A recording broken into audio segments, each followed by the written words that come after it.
দেখাচ্ছি তাও কিছু বলে না।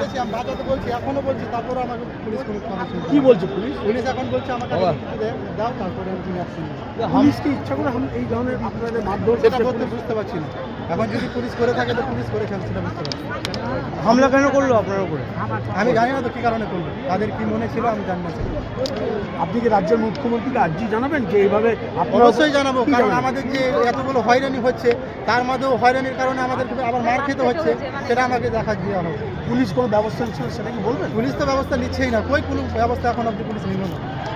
পুলিশ যদি ব্যবস্থা না নিত তাহলে কি হতো? মানে এখনো যদি পুলিশ যেভাবে মারলো আপনাকে পুলিশের সামনে, কি বলবেন পুলিশ সম্বন্ধে? কিছু বলার নাই, আর কি বলবো, কোনো ভাষা নাই আমার বলার। আপনার নাম? আমার নাম সার্ভিস। দাদা ছোট্ট বলুন। কে মেরেছে এর আগে বড়দাকে নিয়ে বসে আছি, তারপরে ঝামেলাটা নিয়ে গেছে, সুস্থ হয়ে গেছিল। এরা দুজন ছিল, এরা মারামারি করেছে, এদেরকে মারো। আমি জানের ভয়ে পালিয়েছি, আমার এখন এই অবস্থা। আমাকে মেরে পুলিশকে মেরে যে যেরকম পারছে আমাকে মারছে। আমি এখন পুলিশের সামনেই ঘটছে, তো সব কিছু পুলিশের সামনে হচ্ছে, পুলিশ কোনো অ্যাকশন নিচ্ছে না। আমার নাম সারিকুল শেখ।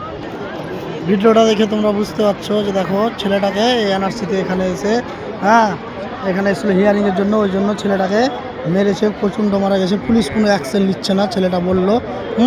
এই ভিডিও দেখে তোমরা দেখো, বেশি বেশি করে শেয়ার করো, যেন সবাই জানতে পারে। বেশি বেশি করে কমেন্ট করে দাও, শেয়ার করে দাও, লাইক করে দাও, সবার কাছে যেন পৌঁছে যায় ভিডিওটা। এই দেখো পুলিশ এখানে দাঁড়িয়ে যাচ্ছে, ওইদিকে পুলিশগুলো আছে, ওখানে কেউ ঝালমুড়ি খাচ্ছে, কেউ অ্যাকশন নিচ্ছে না, ছেলেটাকে মেরেছে। তো বুঝতে পারলে বেশি বেশি করে ভিডিওটা শেয়ার করে দাও। এই দেখো এটা হিয়ারিংয়ের জায়গা, এখানে হিয়ারিং হচ্ছে।